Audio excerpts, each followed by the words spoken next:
Hi Di, eto na naman ako, magdadrama. Ayun, habang nag-aantay sa'yo, gusto kong batiin kita ng Happy 10th Mansari. Grabe, ang tagal na pala natin, hindi ko man lang napansin. Can't believe this. You know what I'm saying, dude? It's just lang.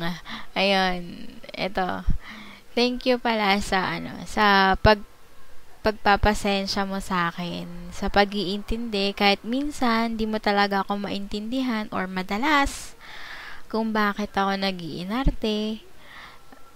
Alam ko din naman na sanay ka na sa ganun, na ganun ako. Sa ganun talaga ako eh.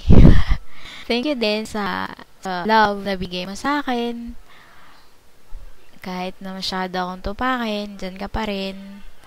Sa oras, syempre, at mga efforts mo.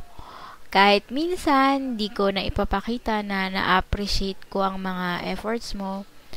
Alam mo naman na hindi ako masyadong showy, diba? Ayun, gusto din mag-sorry sa lahat ng nagawa kong kagagahan.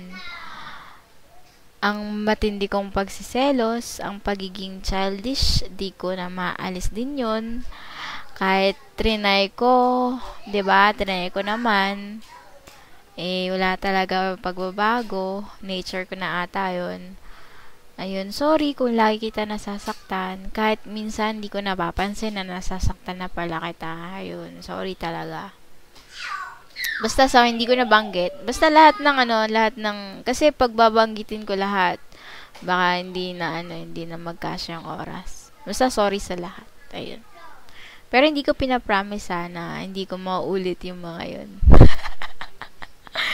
Ayun.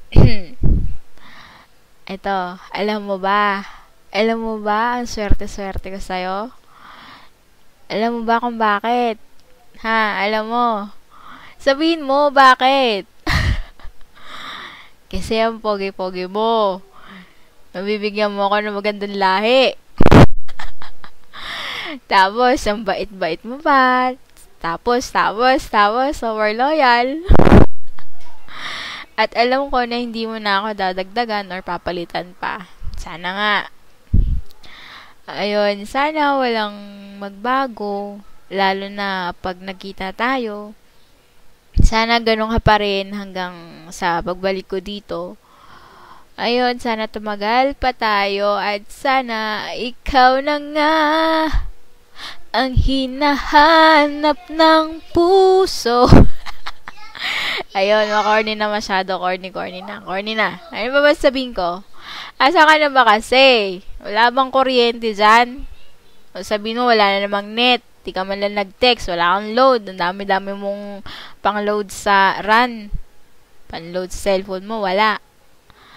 Ayun, ano pa ba? Paano? Ubus na oras eh. Maubos na yung oras. Ilang minuto lang kasi to. Di na din kita sa sermonan kasi mansari. Sermonan na lang kita pagkatapos sa Monday, sermonan na lang kita. Okay? Ayun, sana ma-appreciate mo to. Happy 10th Mansari ulit. Sana lagi mo tatandaan na mahal kita sobra at hindi kita ipagpapalit or dadagdagan kahit sinong lalaki dyan na mas pogi sa'yo. Ay, wala na pala mas pogi sa'yo. Ikaw na palang pinaka-poging lalaki sa buong mundo. Ayun, oh. Ayun, ano pa ba? Ayun, kita na lang tayo sa Monday, ha? Kasi may lakad din ako bukas. May lakad kami bukas. Kaya ako to ginawa. Kasi, ayun, baka hindi tayo mag-usap bukas. Love you. I love you. I love kita. I love you baon. Okay, sige. Bye-bye.